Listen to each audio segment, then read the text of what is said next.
Okay, well, welcome everybody. This is an event as a part of the Visiting Writers Series. We're really excited to have Destiny O Birdsong and our own Professor Michele Morano, hosted by Professor Francesca Royster.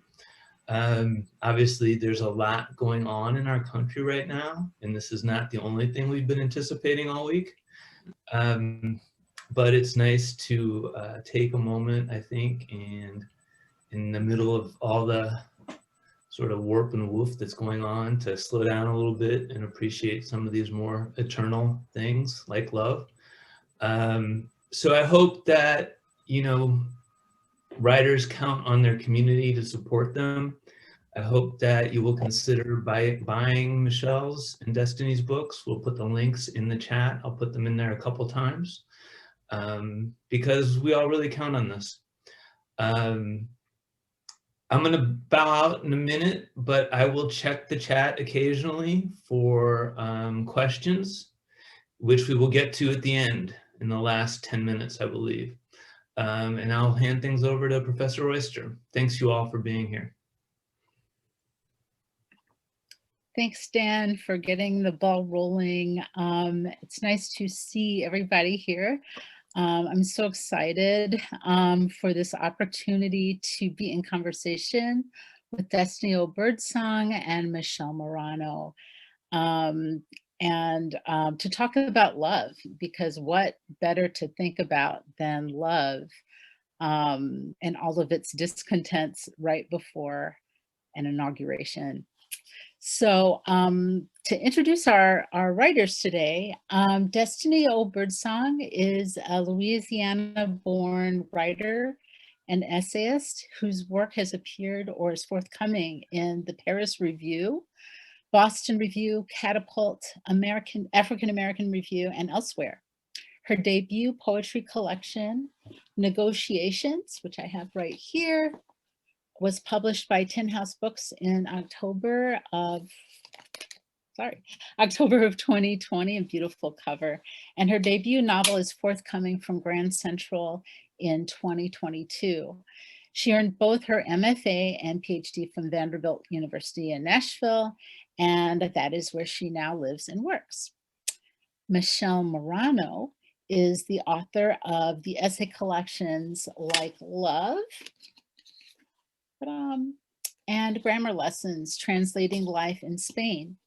Her work has appeared in many journals and anthologies, including Best American Essays, Fourth Genre, Ninth Letter, Brevity, and Waveform, 21st Century Essays by Women. She earned her MFA and PhD from the University of Iowa and currently chairs the Department of English at DePaul University. And I'm so excited to also announce that both Destiny's and Michele's books have been longlisted for a PEN America Award. Destiny's is for the PEN Volker Award for Poetry Collections, and Michele's is for the Diamondstein Spielvogel Award for the Art of the Essay. And the shortlists will be announced next week, so we're really excited for both Destiny and Michele, and we're lucky to have tickets to hear them read.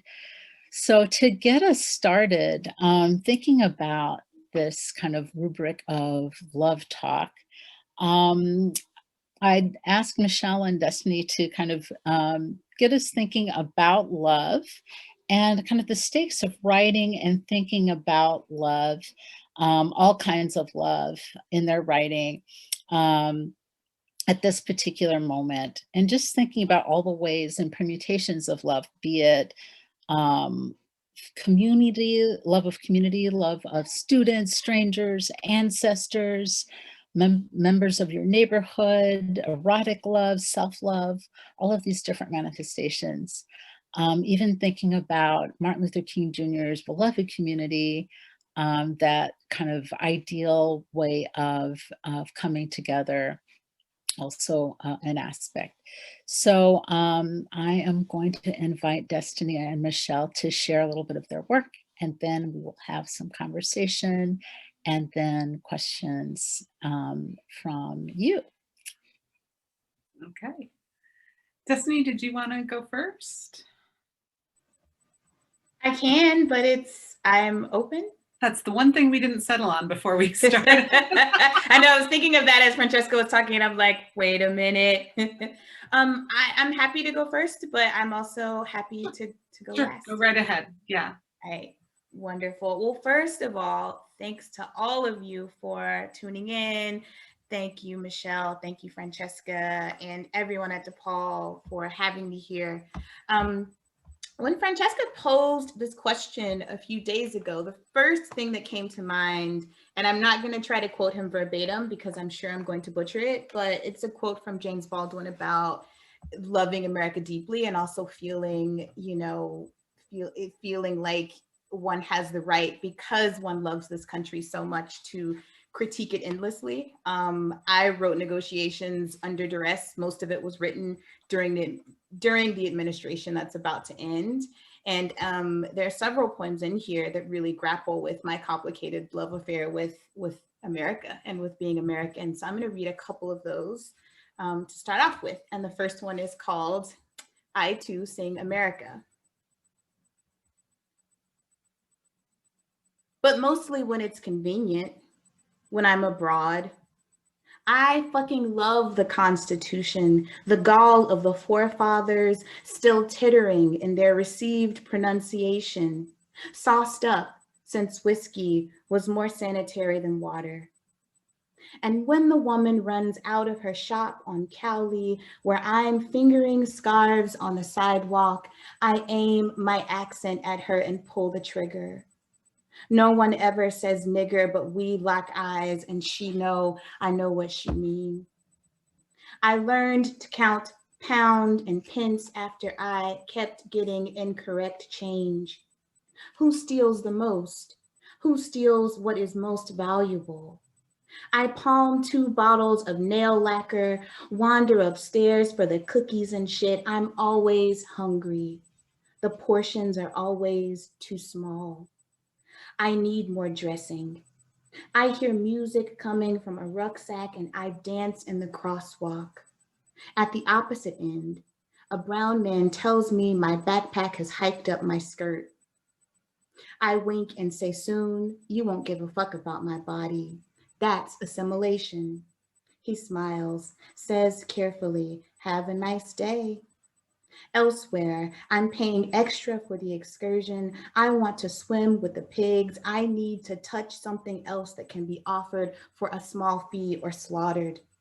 I'm high on hash browns and all Black service. Listen, I could be dead in Seattle, in Baltimore, Nebraska. What you want from me? What you got that won't get me killed? I ask this of every land I've planted my feet on and loved. Like the forefathers, it tables the difficult questions. Ocean water slicks my thighs. I submerge, watch schools of zebrafish graze my sister's palms. They are sand softened like the leather handbag she bought in Atlanta. Her bracelet tapped the emblem like a prisoner making music to the knock of waves in the hull of the women being dragged upstairs. The ancestors never had it so good. Maybe the children will.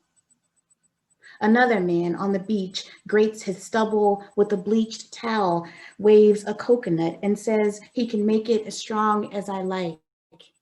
I am carnivorous and cannibal. I tip my room key and a smile. When I leave, I put all my cards in their holsters. I go like Darren, like Geronimo, no convictions, and I declare nothing.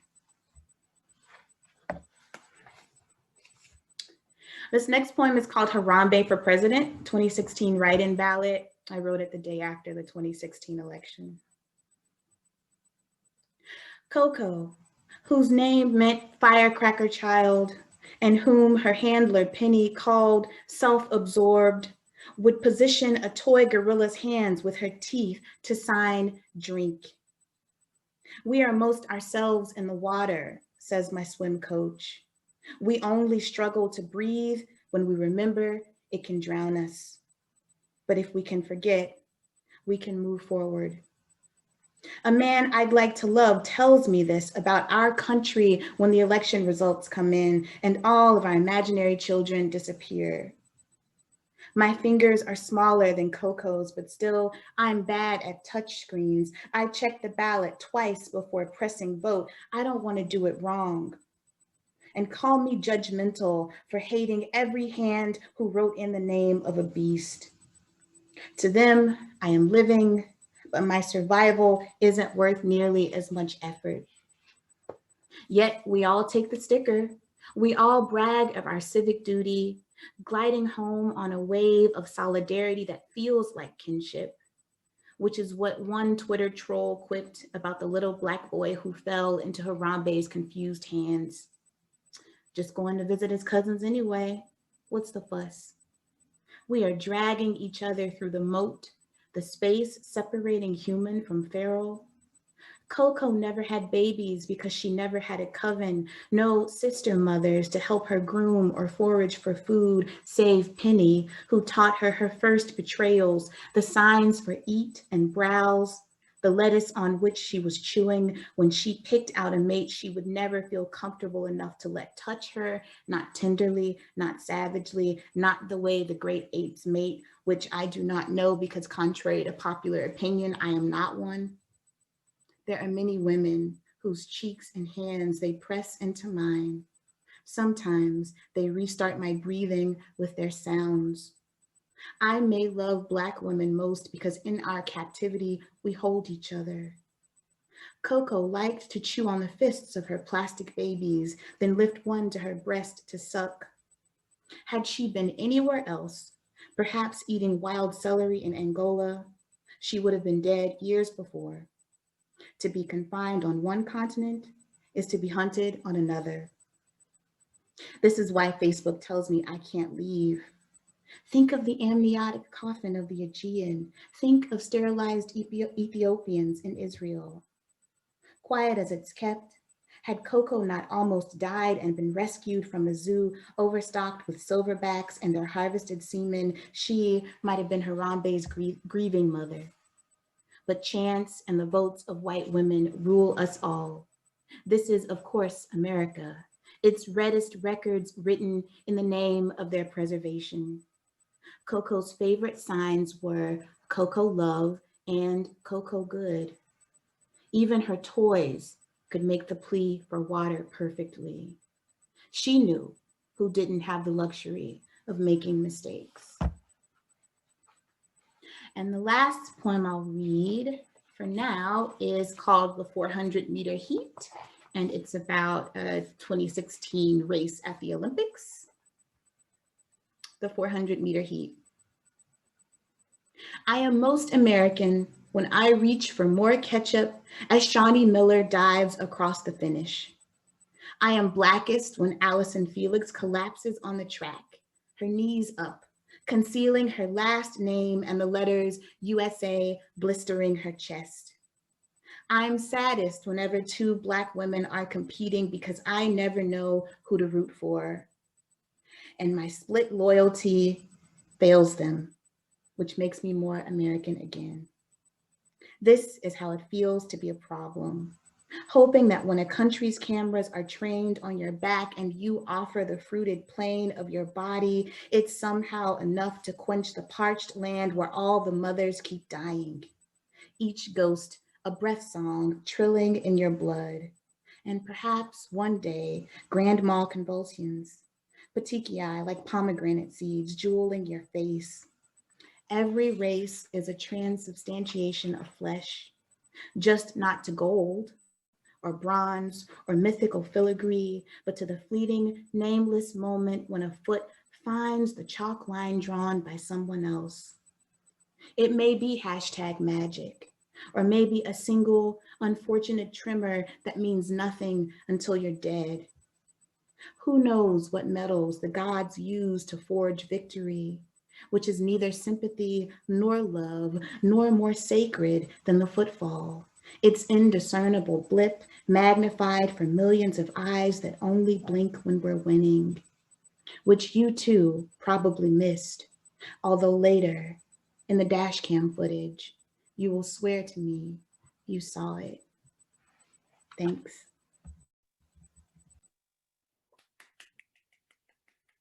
That was fabulous. Thank you so much. I just want to tell everybody how much I love this book. You should all read it cover to cover. I actually read it once and then I read it again backwards because I read it the first time just interested in how everything was put together, and then backwards because I wanted to kind of savor each poem on its own. And I really appreciate all the many ways that Destiny explores love. So thank you. I didn't think this through because I would have chosen not to follow you, but here we are. Okay, I'm gonna read a little bit from the final essay in my collection. It's a bit of an odd choice, maybe, because it's the only essay in the book that is written in the third person. And it deals with, as many of my essays do, some of the things that we're not supposed to say out loud about the way we feel in love relationships. And in this case, in a maternal love relationship. So I'm going to read from the beginning and skip just a little bit. I'll tell you when. The essay is titled The Married Kiss. "Wakey, my beloved," the boy whispers, such improbable wording in such a high-pitched voice, 4 years old and counting. She'd started calling him my beloved during the newborn phase, when she rocked from bedroom to living room to kitchen and back, thinking of Toni Morrison's novel, of a mother's desperate choice to extinguish her child, of history's horrors, slave auctions, kinder transports, the trail of tears. How, she wondered, has the human race survived its own cruelty? She was tired. By 3 months old, the baby slept decently at night, but that hardly mattered. She was tired of his relentless need. She wanted time to herself. She wanted to take a nap, read a book in the bathtub, become a person she recognized again, not a mother, not just a mother. "My beloved," she cooed, holding the baby against her chest, patting his back and jouncing bedroom to dining room to living room and back again. It was a performance, a conscious effort to behave the way a parent should. Her own mother had loved her fiercely, joyfully, and then less joyfully when she was old enough to hold opinions and disagree. But as a baby, the woman had been loved without question, and the solid, unshakable certainty of that beginning had carried her through the decades. So she held her own baby, rubbed his back, whispered, "My beloved," even though what she felt toward him was commitment, devotion, investment in the boy he would one day become and in the family they already were, but not love. She did not love her baby. Like the view through eyelashes, the sound from underwater, amygdala, amygdala, meaning almond-like in Greek, because that's the shape of it, of them, sitting under the cauliflower folds of the temporal lobes, behind the eye sockets and in line with the ears, twin centers that function as one. Receiving impressions, making responses, creating memory to protect us from danger. Or in the case of a new mother, enlarging until she becomes hyper-attentive to the baby's needs, even anxious and obsessive about them. The woman assumed her amygdala grew as it was supposed to, because in one recurring dream from the first year of motherhood, she and the baby's father were on their way back from a movie when she realized they'd left the baby home again. Left the baby home alone.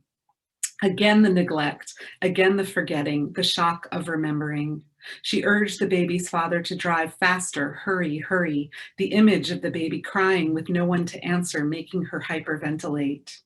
When she woke from those dreams, emotion hummed through her brain and torso, so realistic it was hard to believe she hadn't yet abandoned the child.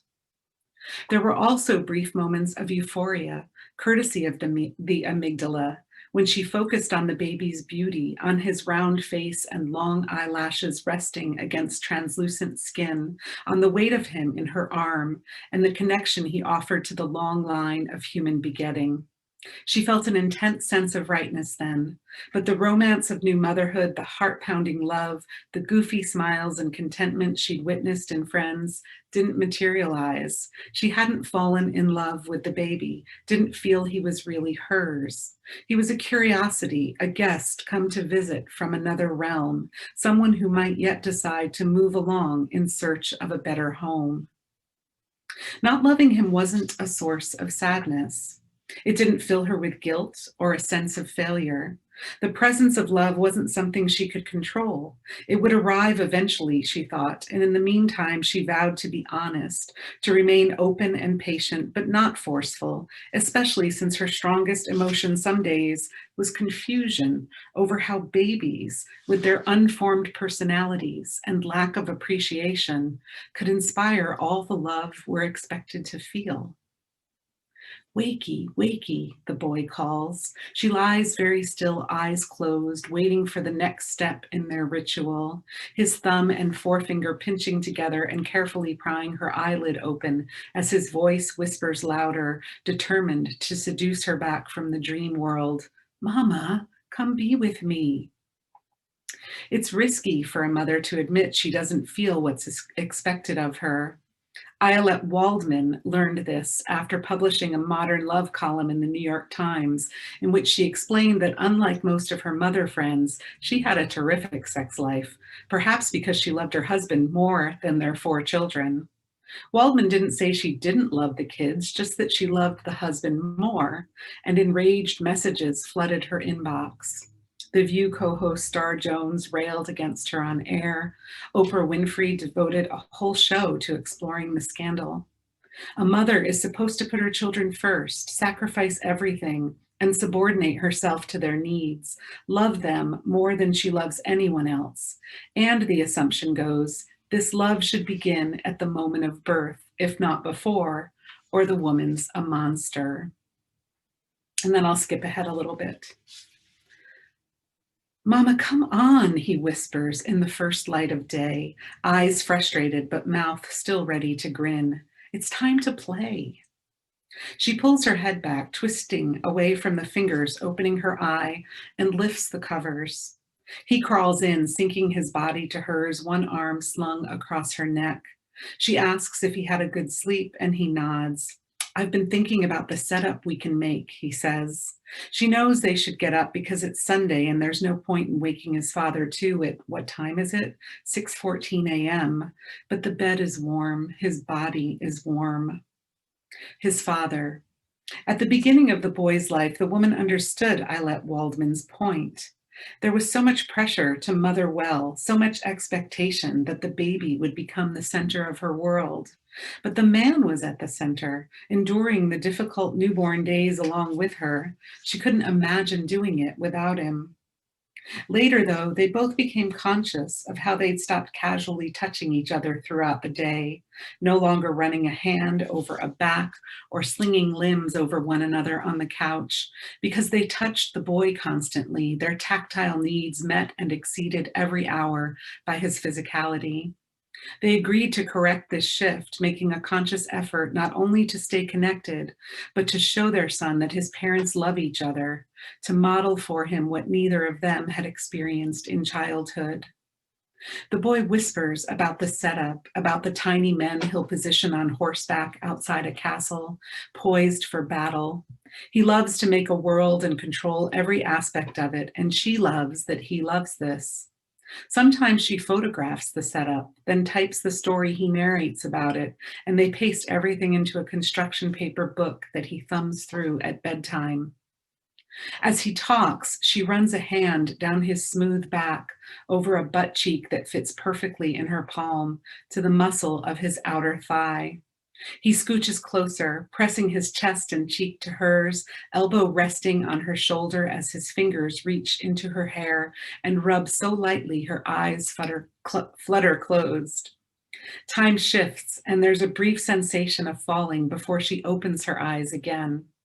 She has been here before so many times, with young men and older men, with the boy's father, and this is not that. Of course it's not that.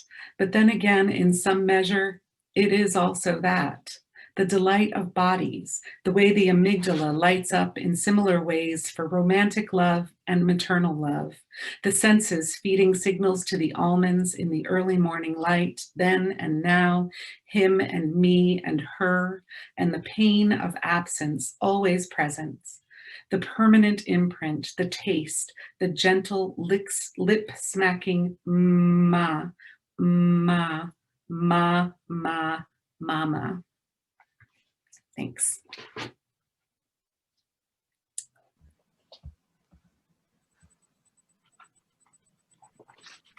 So beautiful. Thank you. That was really beautiful. Wow. And I just love the way that both of your works speak so well to each other, especially with these selections that you've chosen. And I know that both of you also have questions for each other, but I just wanted to ask you both a little bit about kind of the negotiation of telling hard truths that you make yourself doing, like playing on Destiny's title of negotiations, such a dynamic and complex word that assumes a kind of muscularity to the pose of, of being a writer. How do you find yourselves as women, as a woman of color, in the case of Destiny, like negotiating these, the very narrow space that women writers have, like to discuss these hard truths and to name them? I guess I'll go first because it's my title. Thanks, Francesca. That's such a great question. I think that, gosh, how does one negotiate? Well, I'll say that I used to think that the word negotiations was a means to an end, right? That you negotiate something with the hopes of coming to some kind of final formal agreement. And while writing this book, I came to understand that negotiating can be a lifelong endeavor, that you are always sort of going back and forth and assessing and reassessing what is and what should be and what can be. And so I'll say that that's probably, one of the most important aspects of my work, is that I often write to make sense of things, and not necessarily to resolve things. And I think I've become a better writer as I've come to understand that some subjects have no resolution. And unfortunately, neither does the narrowness of the space in which, I am often perceived, or, as a woman, as a Black woman with albinism, like that space is often narrow, and I may never change the dynamics of that space. But maybe I can write myself out of it. Maybe I can create new spaces. And the verdict is still out on how possible that is, but I think that's what I write toward, is a sense of hope, but also with an understanding that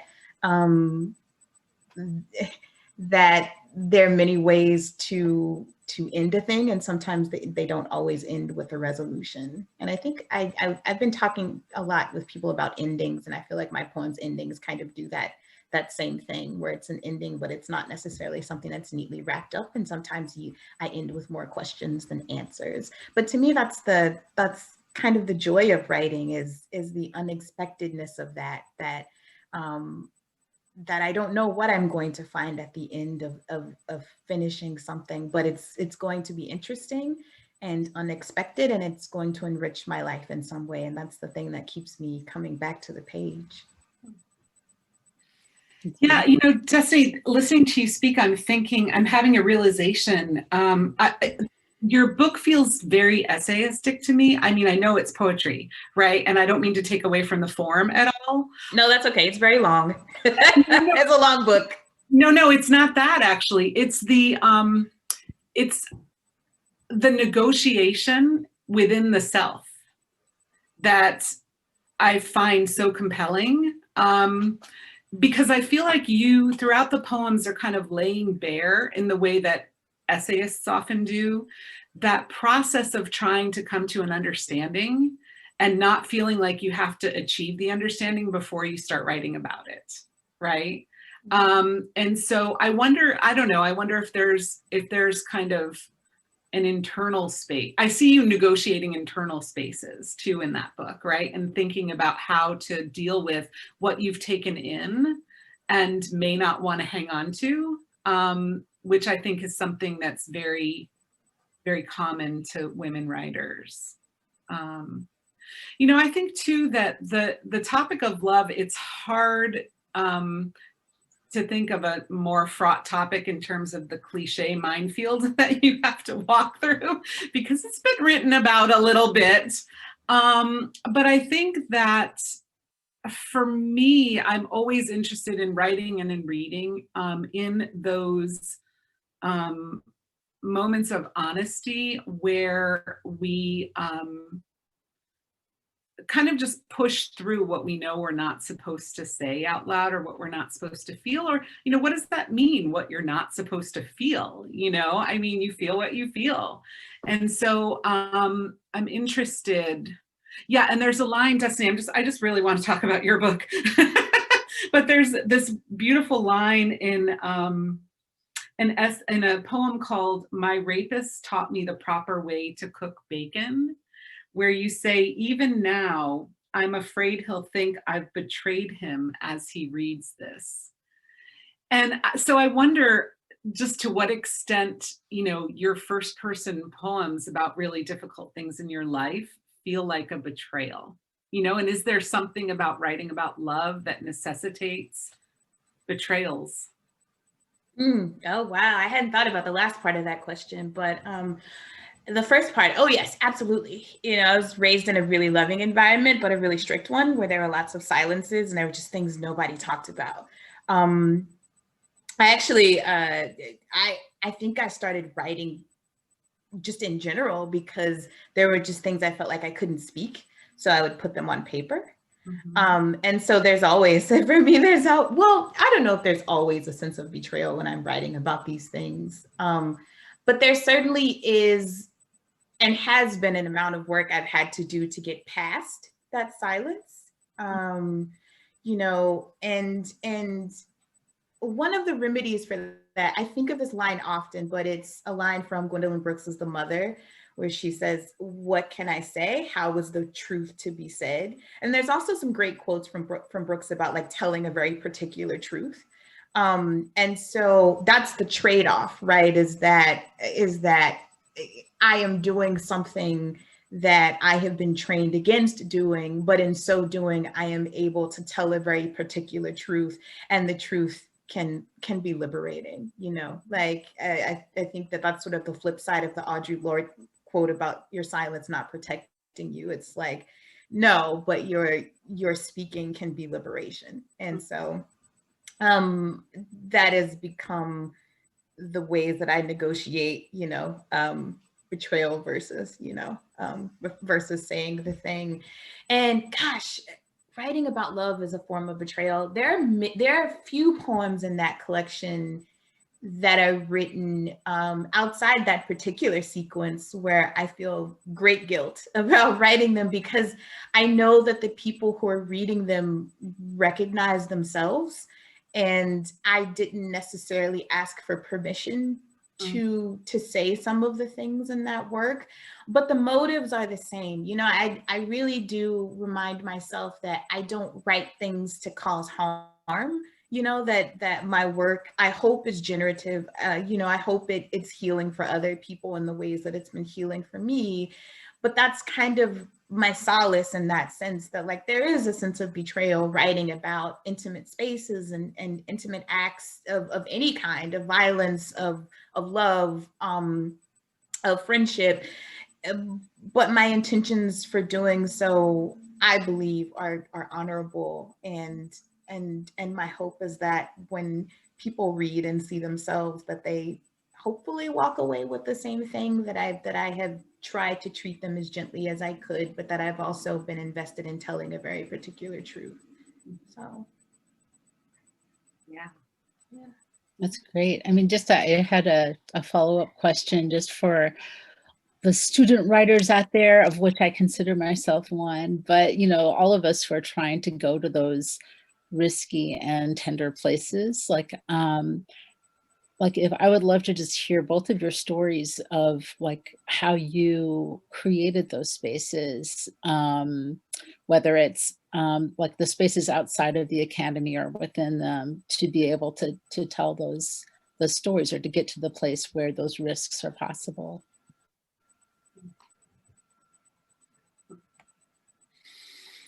Yeah, that's an interesting question. I mean, for me, you know, my entire relationship with the Academy has been a little bit strange because I entered as a medieval scholar and did my, you know, PhD program through comps in medieval literature and some theory. And but I had started taking nonfiction writing courses along the way, and I was teaching creative nonfiction, and I kind of wrote my way out of the life that I was on this track for that I wasn't that excited about, and kind of into this other space. And then once that happened, I felt like it felt like a kind of, it's the closest I'll ever come to understanding being born again. Is that I just felt like, oh no, my life starts over now and everything is kind of connected. So I've always had the really the luxury of feeling like my academic life is very inextricably tied to this thing that I want to be doing, and that working in the academy allows me the time and kind of sometimes the psychic space to pursue. Yeah, Destiny? Yeah, so one of the things that came to mind for me with that question is these internal spaces. Like, how do you take care of yourself while writing about really difficult subject matter? And I don't know that there's a real easy answer to that. I think that one of the things for me that's kind of heartbreaking, but that's also really difficult to navigate as a writer who writes about these things, is the presumption that because you've written about a thing that you're healed from it. It's like, no, not at all, because writing is not therapy. It can certainly be therapeutic, but it in itself is not therapy, and it can be grueling. It can require more from you than you might be willing to give at any particular time. And to that I say, to write when you're ready, and readiness is really subjective, and it really just depends on who you are and what you need to be okay. And I always encourage people to do that. I think that you know, like, sometimes we are enamored with people who are doing the things that we want to do, and we don't always think about the amount of work behind the scenes that it takes to produce the thing that you are partaking in, right? The book, the piece of art. And I think that the work that's done in solitude and in darkness is often the most difficult, but it's also the most important. And I wish I had like a clear blueprint for what that looks like, but I think at the least it's important to know that that work is necessary, and that those spaces are necessary for building before you build out. You know, you kind of got to build down before you build out. So yeah. Yeah, and literal space is actually really important to me. And, you know, when you're talking about, especially when you're writing something that's really hard, that's kind of emotionally difficult, I'm sorely missing the ability to go to a coffee shop and work. I mean, I like to, when I'm, you know, because even though I don't live alone, but there's still a loneliness that happens when you're creating. And so to be in a, you know, among lots of other people who are doing their own things and not talking to me, kind of, it just feels a little bit comforting. It sometimes makes that a little less difficult. So I think the pandemic's had a real effect on our creative lives, no?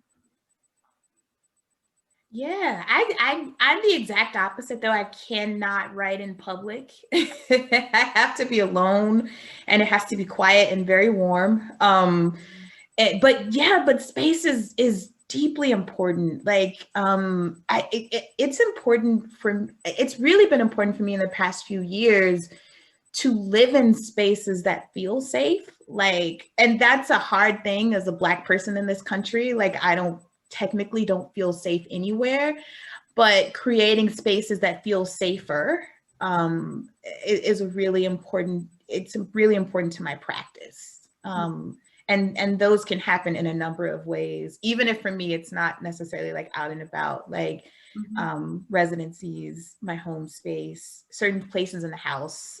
I think those are all really important things to know about oneself as a writer in terms of space building and space making for art. So. Yeah. It reminds me a little bit of when Hanif Abdurraqib was here, was that last year? And he talked about kind of building, I guess he didn't use the word altar, but an altar of sorts to get himself out of his writing again once he went in, to know the connections to the outside world were still there, his commitments to particular people or things. And that helped him go deep because he knew he could also come out. So I guess we're all kind of struggling with that. Mm-hmm.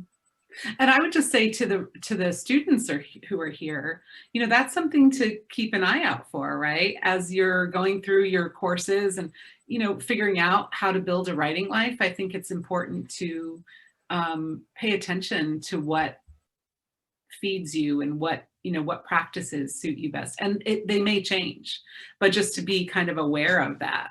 Yeah.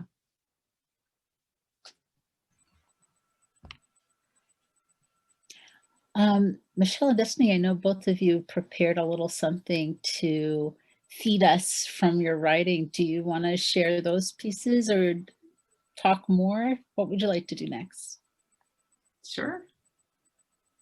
I'm up for anything.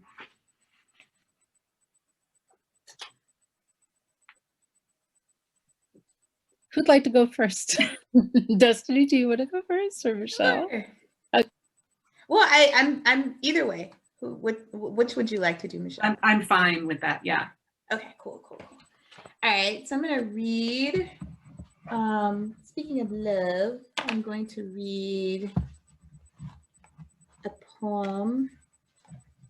I guess it's a self-love piece, but it's called "Ode to My Body," and it's written after Lucille Clifton's "The Lost Baby" poem.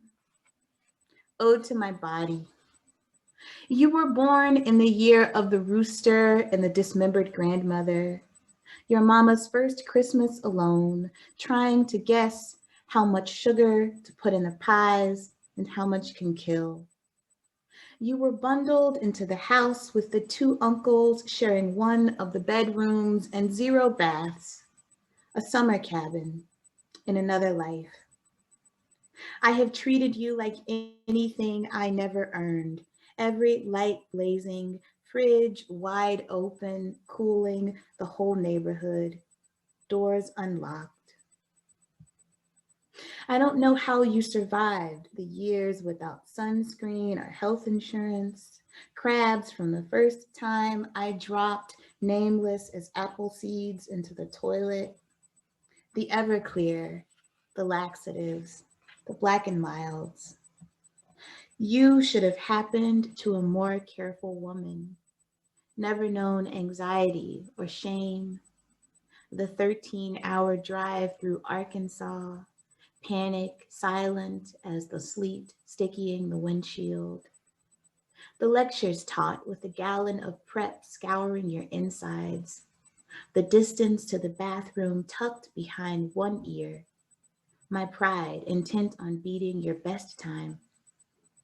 If you could speak in languages other than mucus and loose stools, I would apologize for this and some other things, just to hear you answer in a voice not unlike my own. Remind us what we are to each other. Echo, Narcissus, both drunk on their own guile, both murderous in their insistence of love. You should know I never looked at you and blamed your mother, though it is true I have wished you smaller, with more symmetry, like the stone of a fruit nestled in the slick flesh of the world. In so many ways, I have tried to discard you, or I have cut you in two with water fasts, nicotine, stretched you to feed the men what they wanted, the women what they could love. And when you failed, and I have called you failure, Whom could I blame? What wonder is it that your newest threat is your own patrol of cells, a house as divided as the country intent on stealing your coverage? It's all right that this is the most epic thing about you, and all right that, like your ancestors, you might leave with fewer parts than those with which you came. I would promise you good years between now and then, but who would I be fooling? Even now, I'm slipping you milk and slabs of bread smeared with butter. Like all your lovers, I know how much you can take, and I have come to love not you, but your refusal to be consumed. I push you up pill bottles and downstairs, and every morning you wrap a thin new layer of membrane around the sack that holds my heart. Dispatch a brigade of cells with their sealed warrants to a host of organs I hope I never see. And I'm going to read a really quick final poem because I like to end in joy. This poem is called Ode to My Penis. I'll give you just a quick biblical reference. The last lines refer to a couple of the miracles in the Gospels where Jesus heals blind men. And with one of the healings, he asks the man what he sees. And he says, I see men, but they look like trees. And then he touches them again, and the miracle is complete. So this is called Ode to My Penis. Pill crusher, needle flusher, coconut oiler of legs, and the untouched space beneath breasts, butcher, baker, bathwater maker. And when 10,000 fall at my side and the phone goes dry, you are my hitching post of God's great grace. Bottle shaker, chalice faker, everything that ever poisoned us passed through, so too have the cures. You raised me from the dead, sinister digits. And if there's a right way to stroke raw honey from the lioness's mouth, you stumble, but find it every time, palm grazing her grizzle. How the swarm quiets for a moment. The pupilled areolas dilate their vein-webbed fronds. Oh girl, who else rides me safely through Jerusalem, unsaddled on her simple back, or massages my slippery feet with her whirled hair? I'll never let your tunic drag the ground of want again. We'll have each other and live like Lazarus, unraveling his spool in the sister's stunned silence, the death oils slipping from his skin. Savior, you track mirrored light into my wilderness. A little spit, a little mud. At the first touch, I saw men as monstrous as marching trees. Then, after a second touch, just trees. Thank you.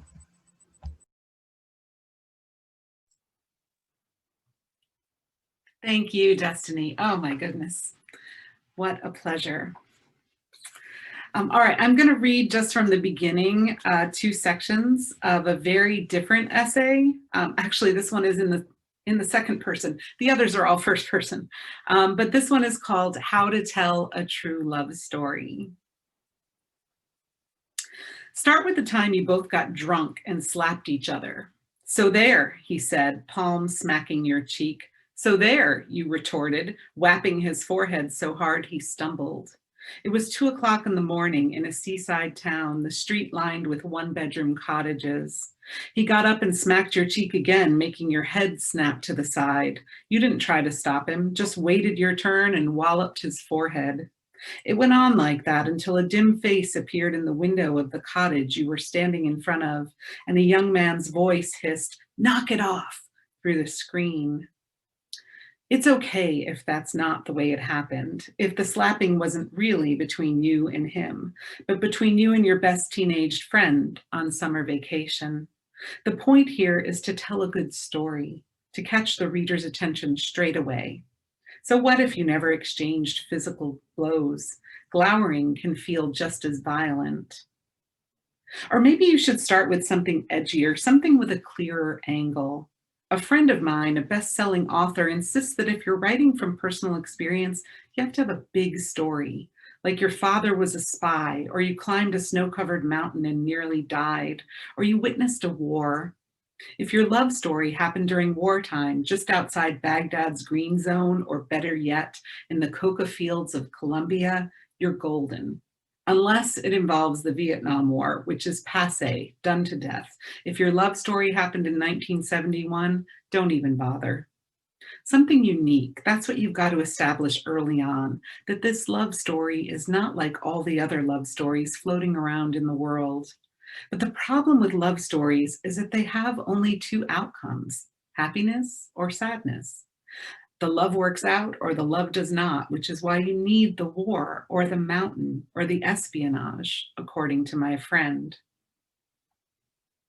Late September, early evening, a cottage beside the Hudson River. There's a crowd of university people, hippie academics with guitars and hand-rolled cigarettes, and a beach covered with stones. Professor Wallace comes out in his swim trunks and t-shirt, his limbs pale and soft, and climbs into a kayak. You stand on the stones watching him paddle, everyone doubling over as the kayak shoots forward 20 feet before the waves carry him back over and over again. Not far away stands the guy, a lime floating in the plastic glass he holds aloft. "You can do it," he shouts, one slim hip cocked. When you arrived at this party wearing harem pants and a sleeveless turtleneck, his eyes had scanned in exactly the way you'd imagined while getting dressed. Now, as Professor Wallace paddles with everything he's got, guffawing as the oars splash water into his own face, you can feel the guy keeping an eye on you. Turn and walk up the stairs of the screened-in porch. Pop an oyster cracker into your mouth, scrutinize the liquor table. In half a minute, the door will creak. Don't turn around. Stand there for a moment in this time just before dusk, with the laughter and the splashing and the slap of waves as an oil barge sends its wake to shore, with the cool evening air skimming the salt from your neck, and Billie Holiday singing about the awful things love will make you do. By the end of the night, he'll be drunk. You'll be drunk. Professor Wallace will be very drunk and singing Peggy Sue at the top of his lungs. The other professors will sing along, and the grad students too, and this will seem like exactly the life you were made for. When the party is over, offer to give him a ride home. He'll grab 2 bottles of beer for the walk back to the car along a path that leads through the woods, through a meadow, over a stream to a grassy parking area. You've had quite a lot to drink, but you take the beer anyway because, drunk or sober, you're the best driver you know. Before getting in the car, he takes hold of your elbow gently and turns you toward him. "Listen," he says, seriously, "can you get us home?" You look up at the half moon casting its romantic light over the field. "We'll see," you tell him, and he kisses you hard, as if to say you're worth the risk. Thanks.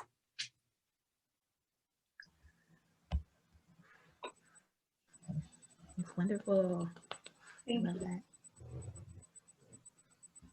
Okay, those readings were great. Thank you guys so much. A pleasure to listen to them and how you all read them. A couple questions. This is from a student, Haris.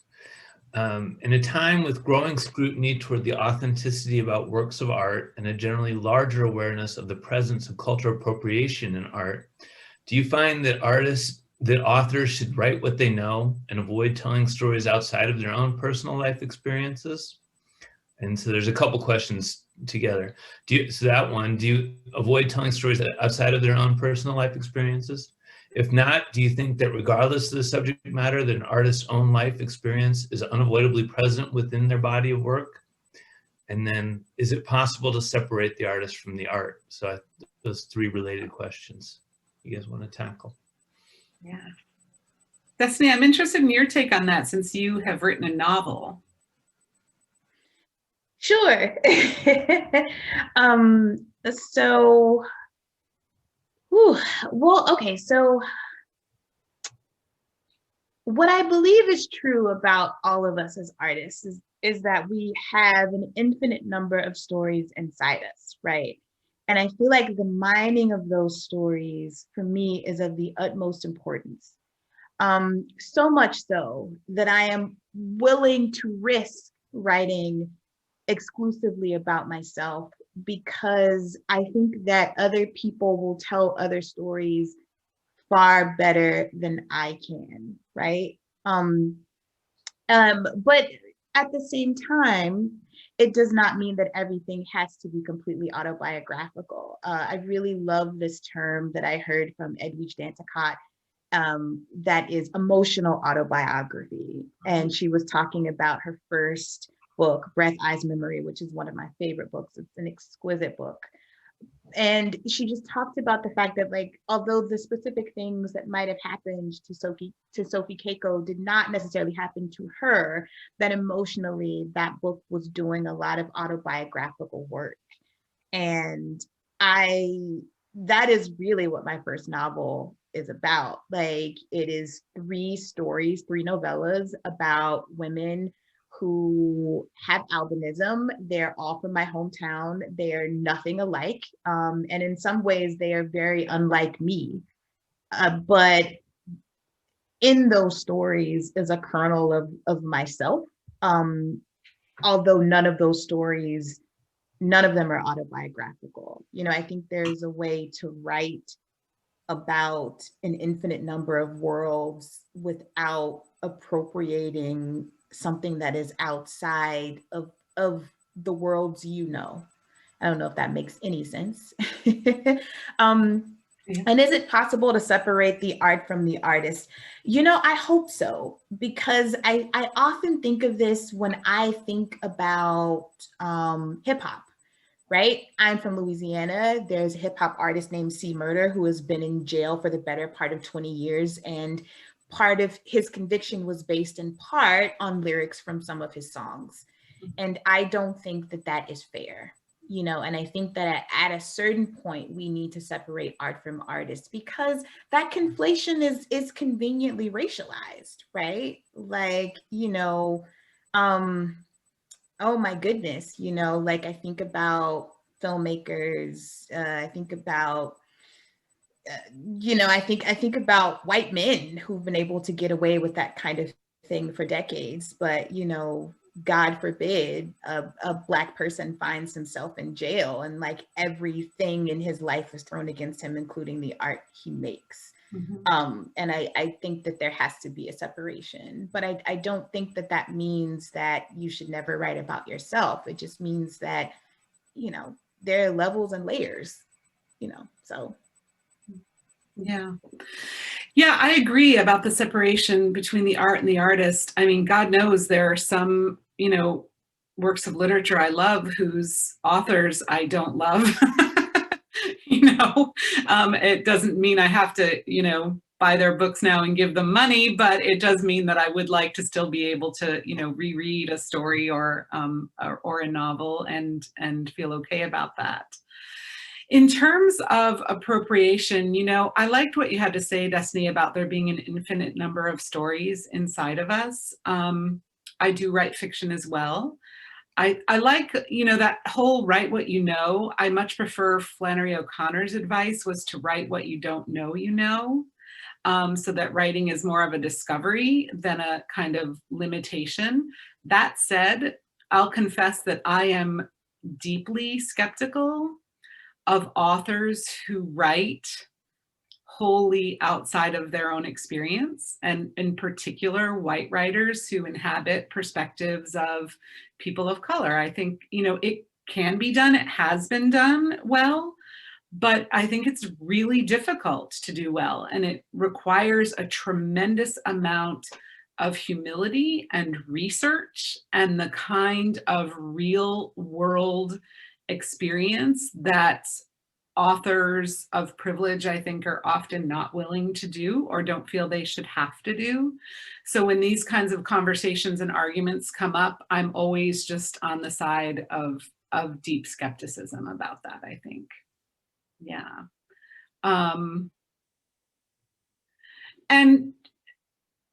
I don't know if an artist's own life experiences are unavoidably present. I mean, I think it's true for a lot of us that they are, you know, to some degree, but maybe not recognizably. You know, in a work of fiction, for example, you might not know which of those experiences actually come from. If you have the author's biography next to you, you might not be able to tell, but the author knows what is, you know, operating in that terrain of emotional truth.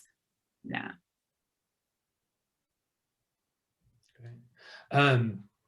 Nancy Grossman asks, when you write, are you imagining how your audience will perceive your work? Never. I can't. Because I think there are just certain things I wouldn't write at all. And I don't want to self-censor that way. I had an intense self-critic years ago, and I had to let that go. And in the process, because that self-critic, you know, sounded a lot like people I knew. So in letting that critic go, I also had to let go of what I thought people might think when they read things. It's still a thing I grapple with. I mean, the line that Michele quotes from the poem is in the book. And so like, it's still a thing I grapple with, but it is not a thing that I am willing to allow to shape what I'm writing, especially not in the drafting phase. Not at all. No.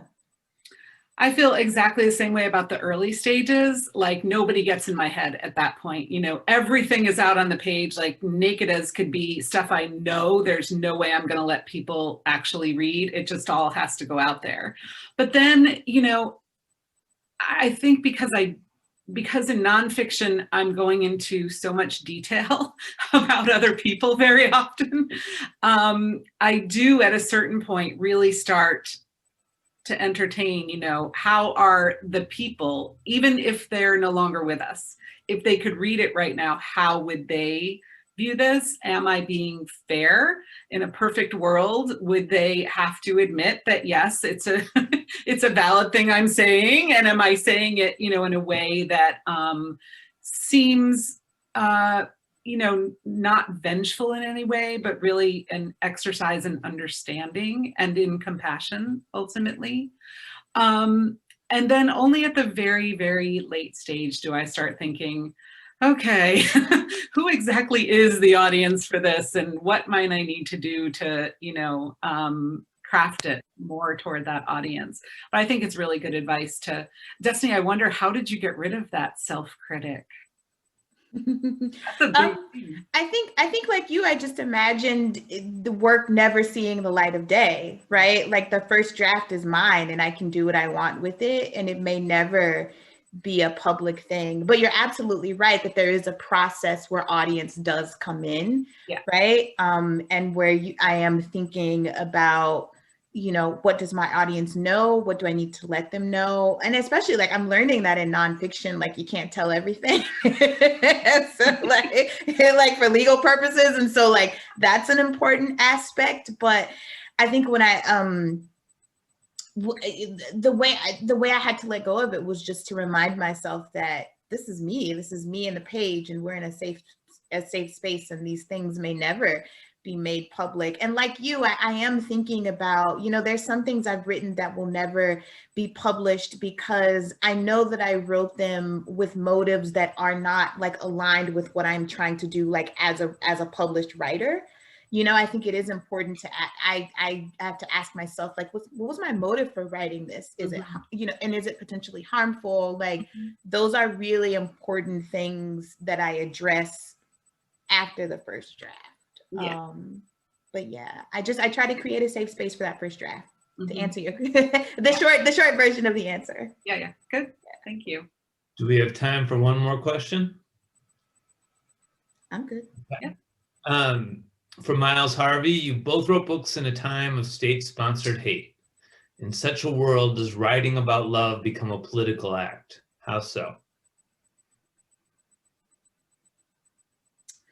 Well, yeah, I'll go first. I think that it's interesting. A couple of years ago, I quoted the Nikki Giovanni poem. I think it's Nikki Rosa, where she says, "Black love is Black wealth."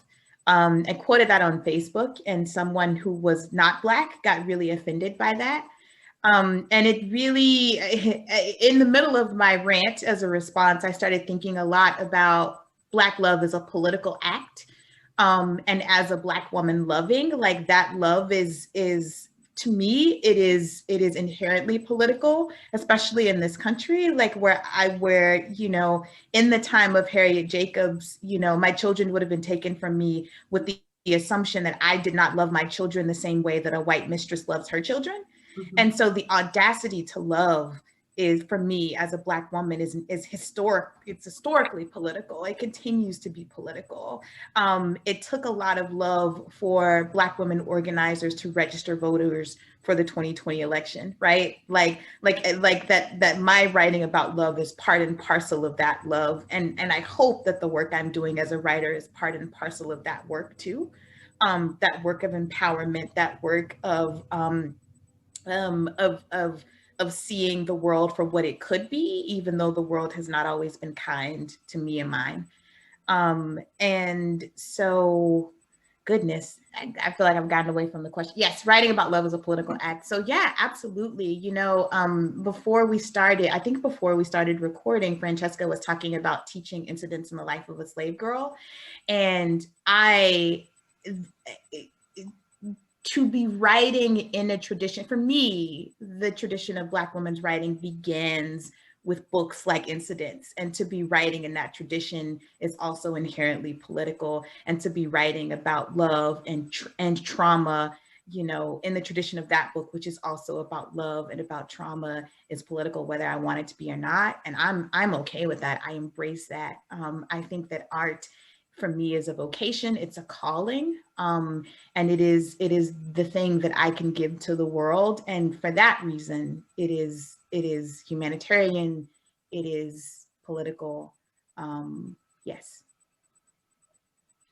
Really beautifully said. I would just add that I feel like writing about anything that involves complexity has felt very political in the last 4 years. That in addition to the state-sponsored hate, I think we have had state-sponsored ignorance on every level, and a kind of glossing over of all of the rough spots so that everything becomes shiny and smooth, and that's just incredibly dangerous. And so I think that anyone who is willing to pause and dig a little deeper and think about not reconciling contradictions is operating politically, especially in art right now.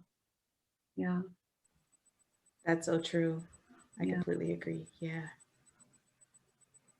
Well, that's our last question, and maybe that's a really great place to stop. I have posted again the links to buy both Michele's book and Destiny's book, and I hope some people will think about doing that.